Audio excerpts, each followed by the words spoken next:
Ladies and gentlemen, it's time for another episode of Mind Your Puckin' Business with your host, Jeffrey Krentzman. Thank you, Dougie Sticks, from the beautiful studios of Undefeated Media here in Bergen County, New Jersey. This is the Mind Your Puckin' Business podcast brought to you by our good friends at the Bamboozle Project. We thank you for tuning in. This is episode number 63 on the SAP feature on your dial. That is Sesenta E-Trace. And we will always take your questions at any time, and we have some of them today. More of them coming next week, which we'll talk about in a little while at mypbshow@gmail.com. And you can listen to us as a host of different ways, with YouTube, Spotify, iTunes, and Facebook being the easier way to find us. Everywhere. Everywhere. How are you, sir? One more time. Everywhere. Thank you. The editing genius of Undefeated Media. How are you, sir? I'm great. How are you? I'm good. We are on a little bit later than usual. The bigwigs of Undefeated Media had a different event here this morning, so we kind of kicked them out of the studio. They left. We're now here. I appreciate you doing that, by the way. No problem. So we are a little bit later, but we're coming to you, as always, from our home here in Bergen County, New Jersey. So speaking of home, Friday night, the New York Rangers cemented the legacy of what Henrik Lundqvist's home will be indefinitely by retiring his jersey to the rafters of MSG. And as I said last week, this was going to be, without even seeing it, you knew it would be a signature New York moment, as I call it. And it certainly was that. Give kudos to the MSG network, who not only covered the game, but did a really good job on Friday night. If you watched, which I'm going to assume you did not, Dougie Sticks. If you watched they had a whole blue carpet show of arrivals of all, players that had played with Henrik through the years. His old coach, John Tortorella, was there.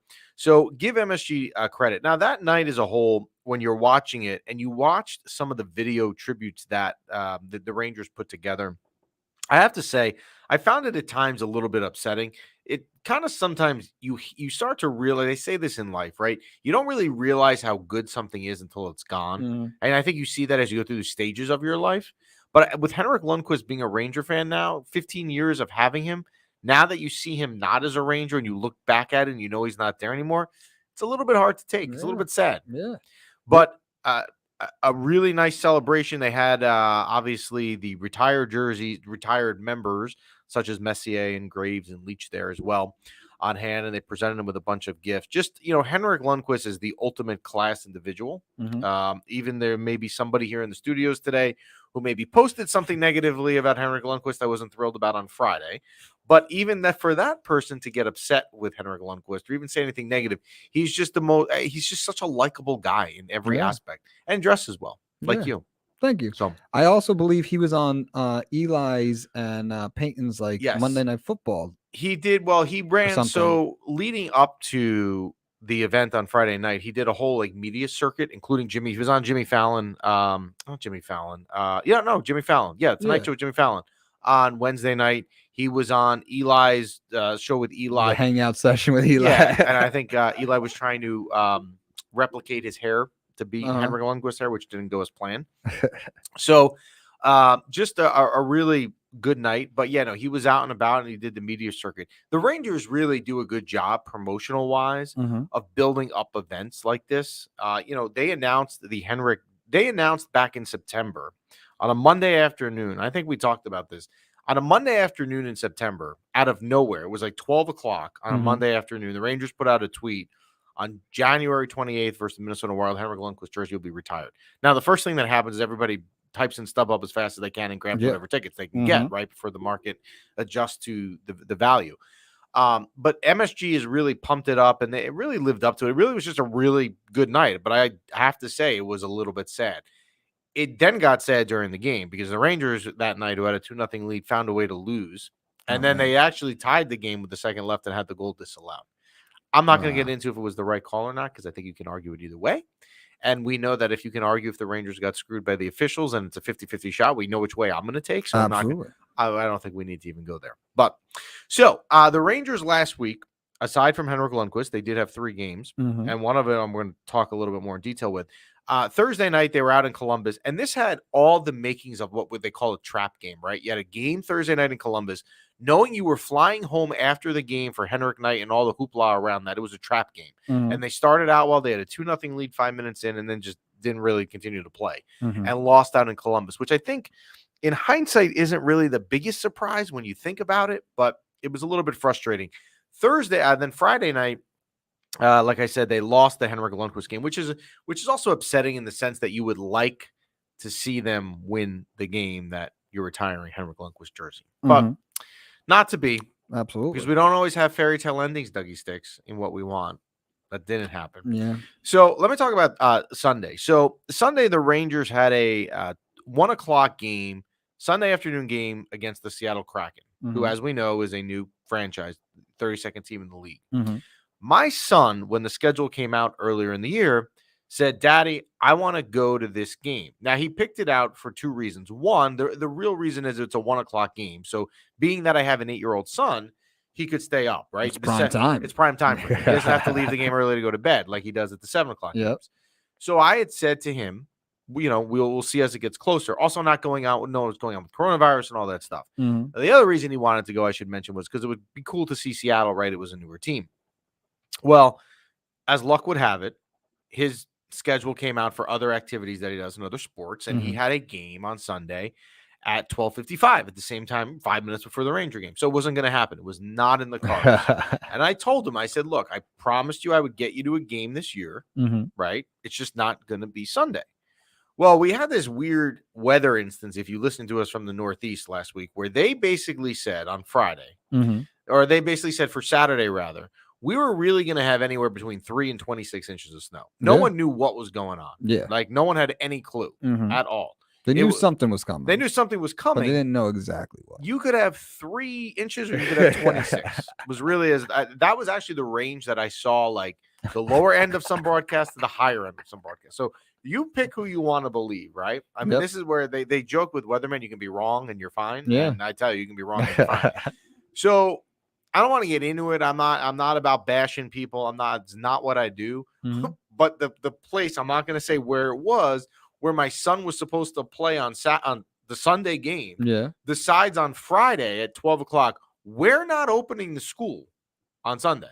We're closing because of the storm tomorrow. And we're all looking at it like, well, okay, wait a second. We don't even know if we're getting 3 inches or 26. And if we get 26 to the point where you need to close the school, decide that once you know there's 26 inches, right? Don't do it 2 days before. So they close it out. So I decided, you know what? Let's make lemons out of lemonade. Let's take the frustration of not having my son's game, which should be on anyway, because the roads on Sunday were more than fine. Right? I mean, it was basically, and we're going to go to the game. So we all know, we've talked about it. We get emails on some of the Instagram sites that we're on about my tickets, because people always ask me for tickets. Everyone wants tickets. So I decide we're going to go. Coincidentally, when you know it, out of my 10 season tickets, as if fate hadn't intervened, I checked on Saturday night to see how many hadn't sold yet. 2. Oh, there you go. Take them down off the resale market. We're going to use them. Nice. So my son and I went to this game on Sunday, the matinee with the Rangers and the Kraken.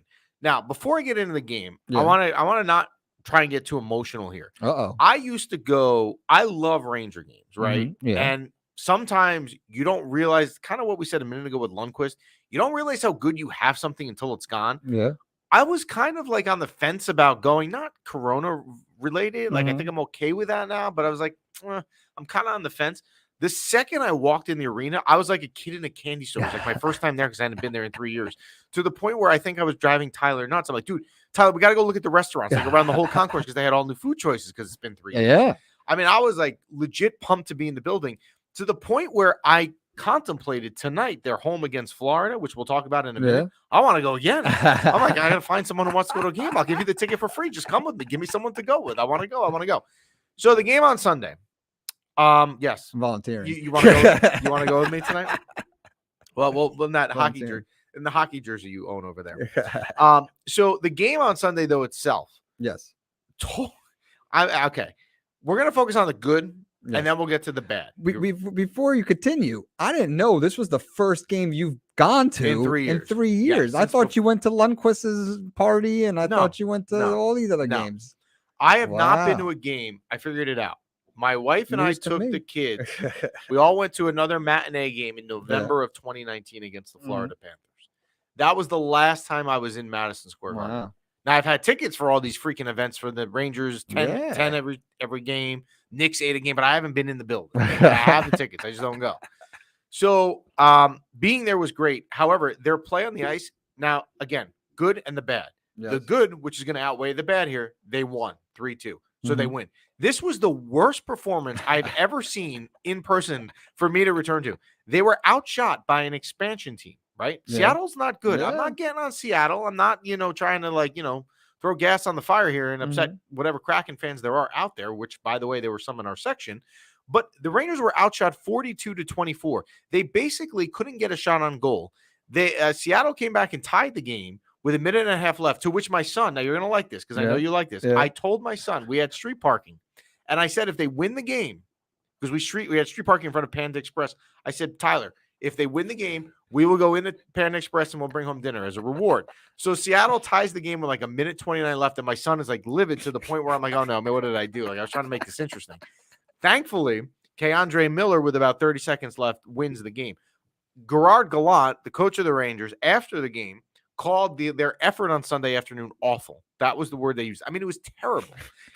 I loved everything about the game. I loved the fact they won, which is really what matters about on the ice. The off the ice, being back in the building and hanging out with Tyler was cool. He was loving it. But my God, it was like they just didn't wake up. I don't know what was going on. You're watching you're watching the game on. I mean, if you're a Ranger fan watching the game Sunday, you're happy that they won. Again, you're out of there with 2 points, but my goodness, like it was just awful. So I think what it leads into is this. All right. The Rangers play tonight, as I mentioned, against Florida, and then they will not play for 2 weeks because the NHL now goes into the All-Star break this weekend, and then they're going to use the next 3 weeks, which was originally on the schedule, the Olympic break, but the players aren't going to the Olympics. So they are now using these 3 weeks to replay games that were lost because of COVID. However, the Rangers only lost 3. So the Rangers actually literally will play tonight on Tuesday the 1st. They will not play again the Tuesday the 15th. So good thing we have the Super Bowl to talk about next week. Yeah, absolutely. But here's what I think it illustrates what happened on Sunday. The Rangers have had as good of a first half of the season as any of you could have ever wished for. We would sign for it. If we went back to October 12th when they started the season in Washington, we would have signed for this, of course. But there are some issues here. Adam Fox is now hurt. He got hurt in the Thursday game in Columbus. Now, everyone went a little ballistic on Friday when he got placed on the IR, which means the injured reserve, which means it's more of a serious injury than like a day-to-day thing, right? Yes.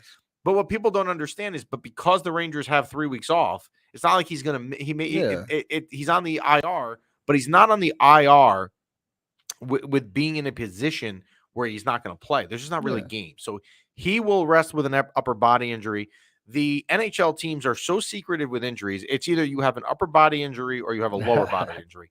It could be your head. It could be who knows? But he has an upper body injury. Originally, Gerard Gallant said that the injury was not serious. I'm going to go on that as my saving grace, and that I'm going to hope that he'll be back in 2 weeks. Yeah, and if you're hurt and you're definitely not going to play, be on IR. You could bring up a kid, get him some experience, get him on the bench. You know what I mean? Like if you definitely know, like if you're not, like if it's game time decision, makes sense. But if he's not going to play in one game, like yes, and that is what they've done. They've used the time. Libor Hayek is back in the lineup. Brandon Schneider has been getting some work. First round pick from 2019 has been getting some games. So it's not the end of the world. We will talk probably next week or the week after about certain things that this team is going to have to do in the second half of the season. But I will say this, knowing that they have a 2-week break after tonight, they probably do need it. Kakko is still hurt. They haven't been great. They've been terrible with these 2-goal leads. They had a 2-goal lead in Columbus on Thursday night and lost. They had a 2-goal lead on Friday night at home versus Minnesota and lost. They had a 2-goal lead versus the Kraken on Sunday and blew the 2-goal lead with a minute left, and then somehow found a way to win the game. Got to keep those leads. And I will say this about MSG. Yeah. One last thing, because again, I am like all in now on Ranger games again. It's amazing. I'm like a little kid. Some of the concessions that they added during coronavirus in the last 2 years are awesome. Like they've got like I mean, they still have, and this is what my son wants at games. Like the other day, he wants Mhm. like a hot dog and a pretzel and popcorn, which they still have that, but we've now upgraded to like Mike's Honey. Sushi. No, they have sushi, but they have things like Mike's Honey Hot Fried Chicken sandwiches. I mean, this is Wow. like gourmet burgers. They have what's it called? The place Mighty Quinn's Barbecue now is in there. Nice. Smoked barbecue. Like you go to a sporting event, it used to be like a treat to get a knish. Yeah. I mean, it really was. Like you spend $4.50 and Yeah. get a lukewarm knish. Now it's like you're getting the sushi like you're. Gourmet. And what people buffet. might not know, you are somewhat of a foodie. You know the good spots around here. Yes, but that's a little tease for something maybe in the future. We'll see Yes, about absolutely. that. So we'll see how the Rangers finished out tonight. Look, put all your eggs in the basket tonight. Put your Sturgeon in net. You've got a 2-week layoff after this. Go at it tonight, get 2 points, close out the first half of the year, and move on. So, on to football. Yeah. I don't remember. I was thinking this driving in the studio before. Yes. I cannot remember for the life of me a year of football playoffs where the games have been as good as they have been. 100%. Last week, the 4 games were, I mean, they all came down to the last play. Yeah. Sunday's games, which we'll get into in a minute. Now, when I left the Garden at 4:00 in the afternoon on Sunday, Mhm. and I looked at my phone when I was walking with Tyler to the car, it was 21-3 Chiefs. I was like, Yeah. I don't really care that I'm missing the game. I didn't check anymore, and I got home and I turned it on in the mid fourth quarter. I'm like, whoa, what's going on here? So, all right, let's talk about the Bengals first. I said last week, and you can go back and you can roll the tape because I said this, that what concerned me for Kansas City was this. They were coming off a crazy emotional win versus Buffalo. Mhm. And since he just plays loose, they don't care. Like they're going to take chances. They've got the offense that will do it. Yep. Give the Bengals credit to go down 21-3 where you could have just packed it in. Yeah. And everyone at that point would have said you had a great year. Yeah. You lost in the AFC Championship. You got blown out in Arrowhead. No one would have said anything negative, right? But Joe Burrow, who's now like cult hero of the NFL, odds of an AFC champion in the last like 20 years. Wow. Which is incredible. Should put some money. They were Zach Taylor, who's the coach there. Yeah. Now we're going to get into this with Paul Farrington in a minute because I see he's in the virtual waiting room. Zach Taylor, who was hired by Cincinnati 2 years ago, right? So you make a change. Marvin Lewis was there forever. You make a change. This new guy comes in. His first year in 2019, he's 2-14. Then last year, he's 4-11-1. You got to be thinking to yourself, well, we hired the wrong guy, right? We got to make a move. Sometimes patience is a virtue. Yes. You've waited on Zach Taylor. The offense all of a sudden is like blossomed into, I mean, it shows you. You didn't have Joe last year. He was hurt. We didn't have Joe. We had Joe for part of the year. I think you had him for a little bit of the year. But you didn't have Joe like this. You didn't have Chase. I mean, you didn't have Joe Mixon having the year he had. T. Higgins has kind of been back. Zach Taylor is an example of a coach that just like give these people time. Yeah. And maybe it'll eventually click because now, I mean, they don't have odds already out for next year. I mean, maybe they do, knowing the way the world works. But the Bengals now are set for such a long time. Yeah. Their offense is all young. And how good also is the AFC now? And if you're a Bills fan, because we talk about the Bills a lot, you got to be a little concerned with how good the AFC is because you've got Josh Allen, you've got Mahomes, you've got Burrow. You've got some really good teams now in the AFC in the next couple of years. So Paul Farrington should be happy his Vikings are in the NFC, or he would be concerned, right? Yeah. And we were talking about this yesterday with Brian. Imagine with the seeding, if the Chiefs played the Bengals first, and then the Bills played the Chiefs last week. So that is the argument where seeding is important. But I will say this: where seeding is not important, home field advantage doesn't exist in football. It's not. You say that by the Rams game. The Rams game is covered in San Francisco fans. Yeah. Well, even in these other cities, you either have the road teams winning. Home field advantage in the NFL is because I don't know why. Maybe it's because now with secondary ticket markets, out of market fans can get tickets easier. Yeah. I don't know if that's the reason, but look at all the road teams winning. So seeding, I'm not sure it matters for that home field advantage aspect. I mean, you want to get the bye, you want to get the 1 seed, right? You get a free pet, you warp a level in Super Mario Brothers, right? You can get out of the first round. But the other stuff, I mean, maybe you want to avoid certain matchups. A home field in the NFL is not what it used to be. True. It really isn't. And I think the other thing is, and you see this with hockey as well, it's become so corporate, right? The Ranger games, which I love, right? The people have complained about this for years. I have a buddy who goes to games with me, complains about this all the time ad nauseum. that the Garden has become like a corporate city. So it's not as loud. It's not because you have the people in suits and beers entertaining clients that don't really know the game. Like it used to be 10 years ago, 15 years ago. You couldn't get in nothing would be louder than a New York Ranger home playoff game. True. Now the building is loud, but it's not what it used to be. Home field advantage. So the NFC, to recap before we bring Paul in, a very good game. You know, man, the spread was right on. They had the 49ers plus 3.5, and they got 3. So if you were on the short end of the stick like me, you're a little bit annoyed, but you know what? It shows that Vegas gets it right. So congratulations to the Rams, who now, the way it works, basically are going to host the Super Bowl because it was already going to be at SoFi Stadium out there in LA. We'll take on the Chiefs. So let's bring on, if we can, Paul Farrington. How are you, Paul? Good. Can you guys hear me? We can hear you fine. Absolutely. How you doing? All right. Happy New Year. Well, we've been on since the New Year. What am I talking about? I don't even know where we are in time. I noticed that this morning that we're already through January, which I feel like is progress. We're already getting closer to August when football returns, right? It's not even gone yet. So, all right, let me ask you a couple questions, Paul. We'll do the AFC first because I know you're a Vikings fan, so we'll get there. Which, by the way, and we'll talk about it. I read the weirdest story about your old coach this morning in the New York Post. I don't know if you saw it. I haven't seen it yet, but I'm interested to hear. We'll get there. So the AFC. All right, you and I were big on Buffalo. Now, I don't think we were that far off because they probably should have won last week in Kansas City, and they should have probably won the game 2 ways, but that's besides the point. The AFC now, going forward, as I just said, you have the Bills, you have the Chiefs who are going to be back. The Titans, I'm not sure if they were a flash in a pan this year. We'll see. But you also have the Bengals. How good is the AFC going forward now in the next few years?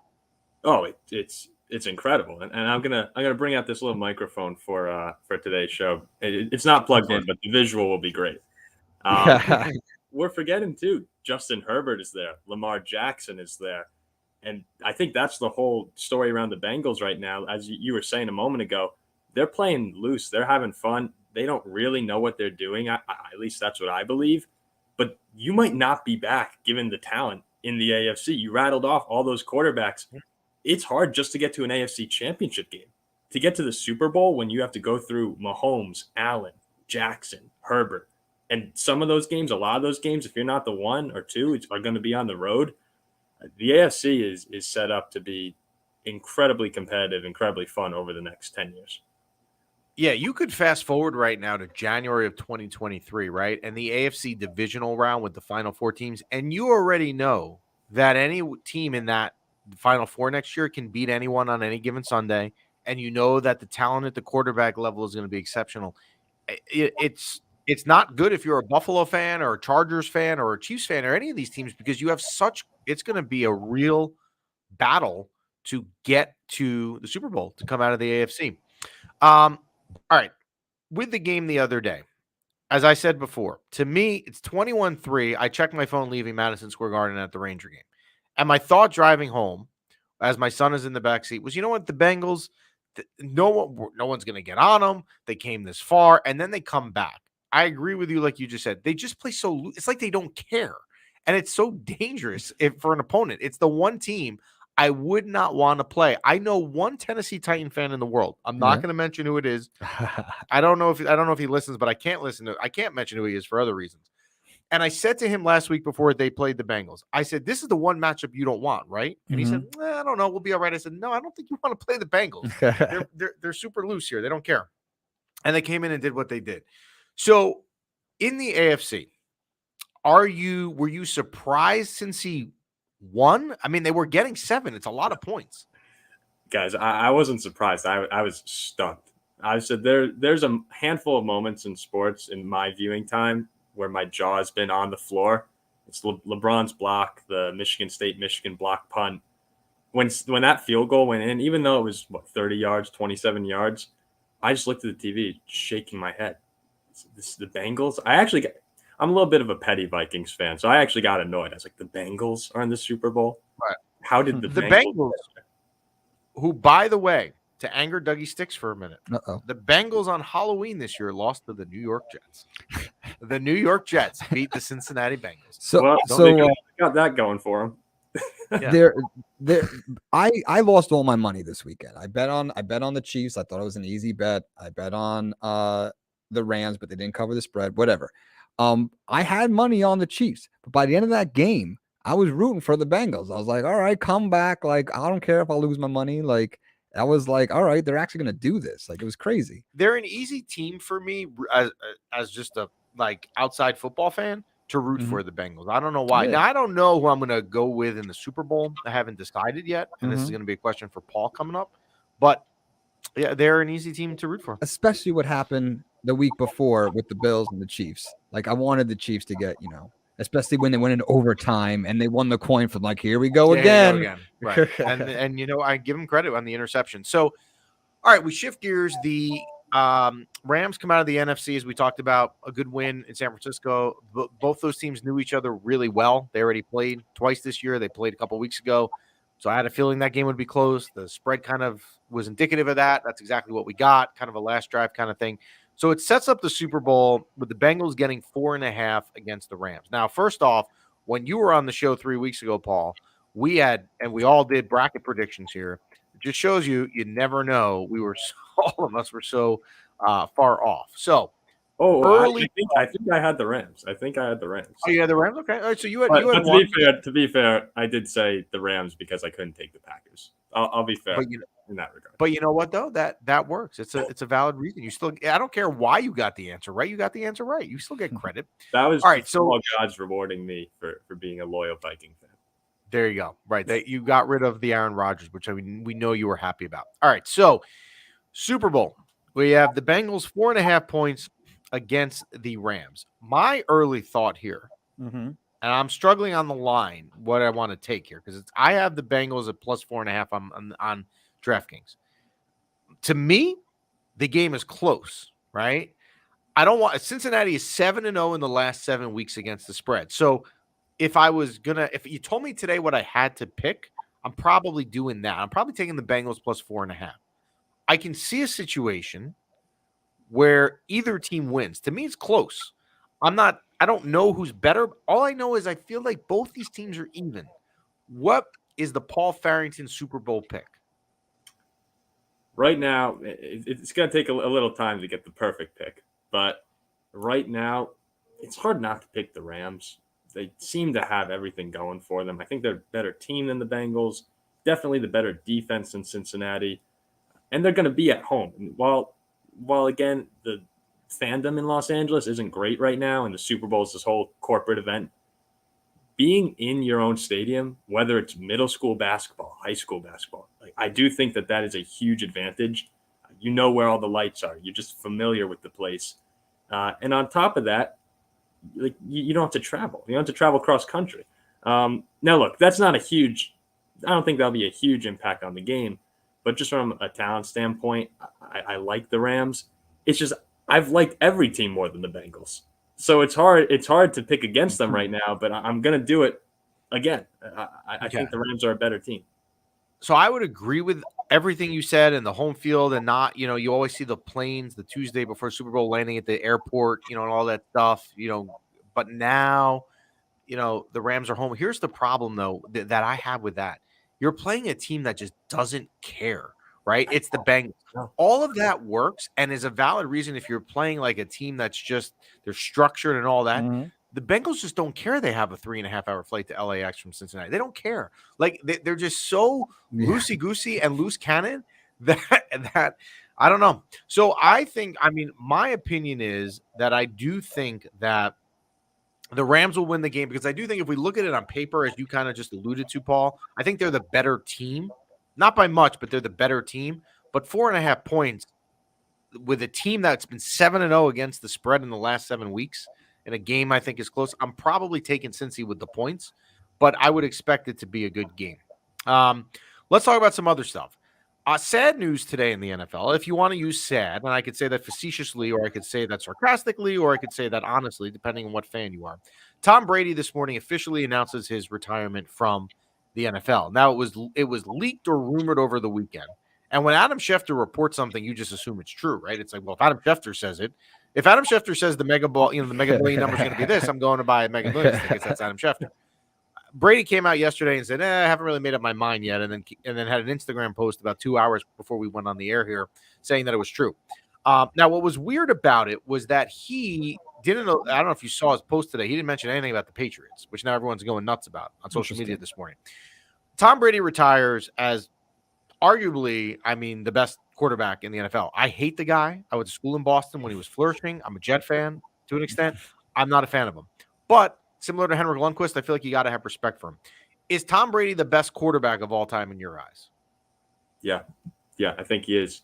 In fact, I go even a step further, and I think that he has to be on. I think I've talked about it on this show maybe once before. He goes on my Mount Rushmore of American athletes. Like the guy, I think he would have. Yeah, he plays for the most popular sport. He's the Michael Jordan of this era. Success, the story, off the field as a leader. He checks every box. Yeah, he has to be. He does. And similar with a Henrik Lundqvist theme, he was a 6th-round draft pick and turned into this great athlete. Lundqvist was a 7th-round pick. So, again, sometimes these diamond in a rough, darts that you throw a little blindfolded at the dartboard on draft night thinking hoping it'll stick. Sometimes it does stick. So, we congratulate Tom Brady on a good career, but, again, he will not be missed by me. On the coaching hire front, as we get into now some coaching decisions, which your team does not have a coach yet, I saw.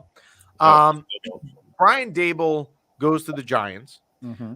To me, here's the thing with coaching hires that people always seem to forget. Mm-hmm. You are subjected to whatever coaches are available at the year during the year that you need a coach, right? So if you're the Giants, whoever was available last year or next year for that matter, doesn't really matter. Out of all the candidates that are available this year, John Harbaugh was not coming here, right? He was not coming to the Giants. Let's be real. Yeah. Although it's been rumored that maybe Minnesota's in on him or Miami. He wasn't coming to New York. It was a 2-man race. I think from the beginning it was Brian Daboll and Brian Flores. So you knew someone with the name Brian was going to get it, and it wasn't Brian B-Rock. It wasn't B-Rock. He wasn't considered. That would have been unbelievable. He would have been good. That's a story for another day. But you had to think Daboll was the front runner to begin with, because with the general manager that they hired last week, Joe Shane, and I'm going to pronounce his name wrong, they both came from Buffalo. And they have a track record. Yes. Brian Daboll, to me, if I'm going to go off of what I just said, where you are limited to picking a coach in the year that you need a coach. Yeah. Out of the crop that is there this year, and Harbaugh was not coming here, nor do I think Harbaugh was that great to begin with. I think they made the right choice. What do you think? I think they probably made the right choice just because Shane's familiar with him. You need that relationship between your head coach and general manager. For the Vikings, Spielman and Zimmer apparently didn't speak for months. It doesn't work if the head coach and the general manager don't get along. They need to have the same vision. The thing that scares me about Daboll, and I'm not super familiar with him, I read up the other day, just his Wikipedia page. As you go through, he's pretty much been fired from everywhere he's coached, except when he was in New England, and then except with the exception of Buffalo. And the huge outliers there are Tom Brady, and then you had Josh Allen for the end. So when I look through his career, he's a successful coach, but he's with the Jets for 1 year. He's with the Browns for 1 year, Dolphins 1 year. And every single blurb ends with Daboll was released at the end of the season.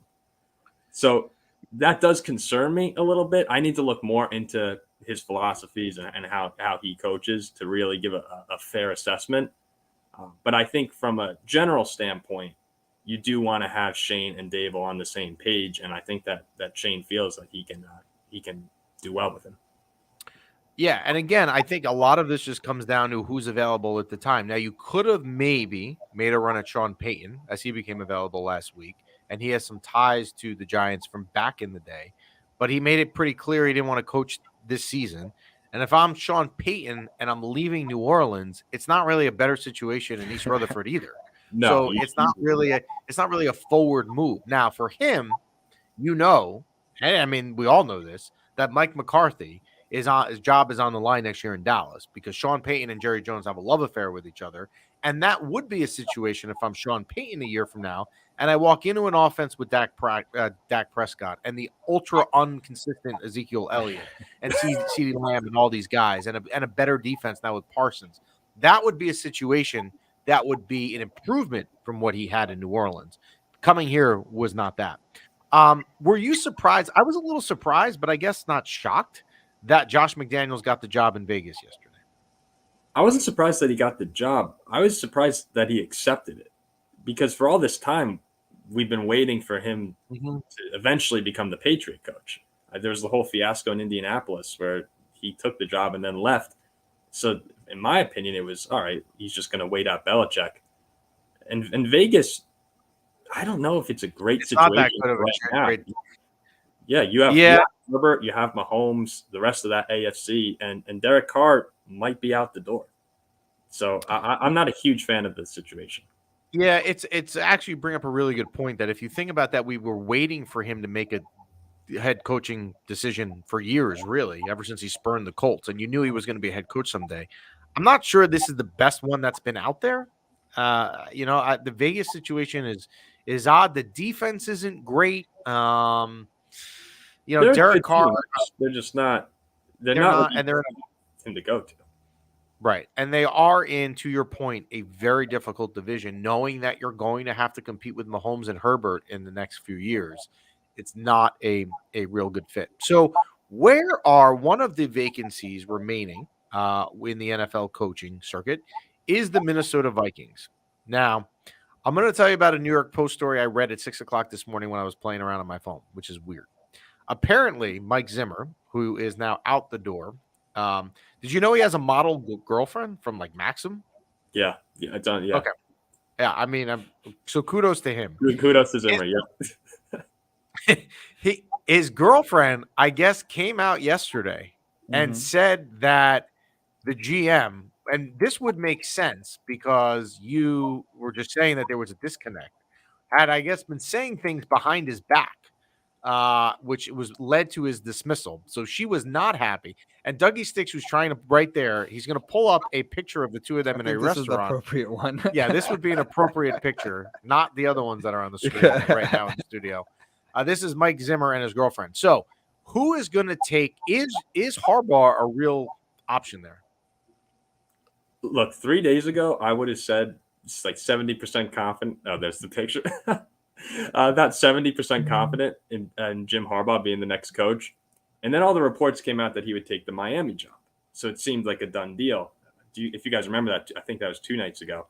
It seemed like he was for sure going to South Beach. And then today, apparently he agreed to interview with the Vikings. So I'm confident at the moment that Harbaugh is going to be the next coach. A lot of reports are coming out saying that the signs are indicating that. But the past 3 days have been so much flip-flopping.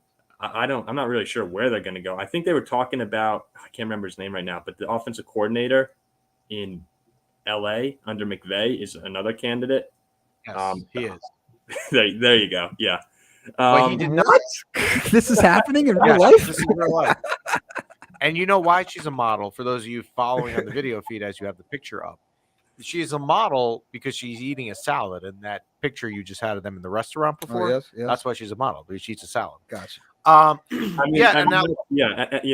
That's for any guy out there watching. Like, you got a chance. So there's not to get into my personal life, but there's no better example of someone who's married up in their world than me. I always say that. So yeah, you got a chance. Take it from me. So now the Harbaugh thing is weird as well, because a year ago, right, his name isn't coming into any NFL coaching discussions. Now he's had a great year at Michigan. He made the college football playoff, and now all of a sudden he's going to go somewhere else. So maybe Harbaugh looks at it where McDaniels isn't and saying, look, for me to do this again at Michigan, right, I've got to go through the Big Ten. I've got, not that we do college football on the show, but I got to go through Ohio State, who's usually better. I got to get through a very difficult Big Ten conference. And then if I can somehow manage to do that again like I did this year, I've got the SEC in Georgia and Alabama and LSU and Clemson and all these teams just waiting for me. Totally. And it's not going to happen. So if I'm him and I don't have to deal with recruiting and all the stuff that you have to deal with as a college coach, I get it why you would want out. I get it. And look at Minnesota. We can keep coming back to this AFC, NFC future debate. If Aaron Rodgers goes to Denver, the quarterbacks in that division are Jordan Love, who we know stinks. The Packers know is terrible. Aaron Rodgers knows he's terrible. Jared Goff and Justin Fields. So the question mark is Fields there? But Kirk Cousins is easily the best quarterback in that division right now. And of course, you have Dalvin Cook. Yeah, and you have Dalvin Cook and Justin Jefferson. It's not a bad. You still have Adam Thielen. Not a bad group. If I'm Aaron Rodgers, I'm not leaving the NFC. Oh, Aaron Rodgers, if he stays, who else is there right now? Yeah, I don't think he's leaving. But you know what he'll do in typical Aaron Rodgers fashion? He'll drag it out and he'll make it dramatic. He'll pull emotions into it. He'll just make it annoying. Like I just now again, I don't know why he's going to Denver. If he's and he's basically come out and said, I've read in a bunch of places, I don't want to be part of a rebuild at 38, which I would agree with him. Why would you want to do that? Denver's not ready to win. And Denver's in this division we just talked about with Herbert and Mahomes and Josh McDaniels. Denver would be the fourth best team. So why are you leaving to go there? The other place I heard, which I guess would make some sense, but not really contract-wise, is Indianapolis. But then you're giving up on Carson Wentz. Now, they have the weapons there. They have obviously Jonathan Taylor, who probably was the best running back in the NFL this season. They have some wide receivers over there, and I can't think of the guy's name. He was on my fantasy team who came out of nowhere this year. But maybe you go there, but he's probably sticking in Green Bay. Well, Paul, as always, we thank you. We'll tune on Dougie Sticks real quick because I don't think we touched base on this, and I would like Paul's input as well. How come the Giants were in talks with Bieniemy, the offensive coordinator of the Chiefs, right? That's a good question. Why is he not? And I don't want to get into the affirmative action rule because we're going to then go down a slippery slope and we don't go there. But I don't even care about that. Like he gets dynamic offense. He gets interviews every offseason, Eric Behemi, right? I mean, it's like he's always the number one candidate coming into the offseason. And now, unless he's getting interviewed because these teams have to fulfill the Rooney Rule quota, but he's got the most dynamic offense. But one thing to remember, Dougie Sticks, he does not call the plays there. And I think that hurts him. Maybe. Or he's just not interviewing well, right? You can just not be good at doing interviews. Is there a reason, Paul, that this guy still doesn't have a head coaching job? No, it's really strange. And one of my friends pointed this out the other day. He's a Bears fan. Ryan Poles just became the general manager there. He's been in Kansas City. He sees what goes on. And even he didn't take Bieniemy on for an interview. So maybe there's something behind the scenes that just doesn't click because it seems to be perfect on paper. When you watch him in Kansas City, I know he doesn't call the plays, but how can you not want a taste of what's going on there? I have to imagine it's like you said, something with the interviews, something behind the scenes. Because even Denver, he's got roots in Denver. They pretty quickly moved off of him. It's very bizarre. Very bizarre. Yeah, there's definitely a reason for sure, and we may not know what it is, that he has not been getting a head coaching job. Because every year, like clockwork, you know what? They have that Black Monday in the NFL, that Monday after the last day of week 17 or week 18 now with 18 weeks. And the guy just never gets a job. It's got to be because Andy Reid's got too much control of the offense. Yeah. Or he's just a glorified babysitter. Like, come on, guys, listen to Andy. There you go. Listen to Andy. Well, Andy Reid knows what he's doing. Well, Paul, thank you very much. We will talk to you soon. Thank you, guys. Appreciate it. Thank you. That is Paul Farrington of the Paul Farrington Show, one of our football experts here. So we thank him coming on, as always.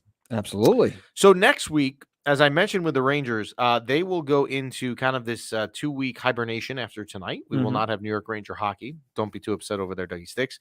So next week and the week after, the 15th, so we'll be on next Tuesday, the 8th and the 15th. We will talk about your questions. So if you have questions, I'm going to take them. They can be related to any topic related in the first half of the season. You can send them, as always, to MYPB. MYPB show at gmail.com, which is now up on the screen. The other thing we're going to do with questions next week, we are not going to limit them to the Rangers. Wow. We can do out of market teams. You want to throw me your Devil questions, you want to throw me your Dallas Stars question, whatever you got, I'm going to take. And also at this time will be Super Bowl Sunday, right? It's right in the middle of the beginning of this. We will do something next week with the Super Bowl lead up. I haven't decided what. But we will do something. Lead up, need a recap. That's two. Well, no, there's no we won't have a recap next week. We'll have the final preview. We'll have the preview, right? And then the week after, right? Yes, we got a week off. We got the All-Star game this week. Preview. I'm surprised you're not going to the All-Star game. It's in your favorite city. Where is that? Las Vegas. Wait, time out. The All-Star game and the Super Bowl are in two different cities? No, the All-Star game for the NHL. not gotcha, the Pro gotcha. Bowl. The All-Star for the you NHL meant the Pro is Bowl. this weekend in Vegas. Gotcha. Super Bowl will be the following weekend in Los Angeles. Gotcha. So you could go to the All-Star game this weekend, spend a Nice. couple days in Vegas, Nice. and then hit the highway 4 hours west through the desert and be at the Super Bowl. If I had the time, I would definitely do something like that. But you don't. That sounds like a good little trip. Yeah. Well, thanks for tuning in as always. That's all we got for you today. We thank Paul Farrington, the Paul Farrington Show, as always. We'll do some more Super Bowl stuff next week. We may have a Super Bowl guest coming on. We'll see. We're working on that. And then again, send your questions. We're going to take them next week. I promise you it's going to be questions of the NHL in the first half of the season and any questions you have going on to the second half of the season. Appreciate you guys listening as always. We are nothing without you, and we will talk to you next week.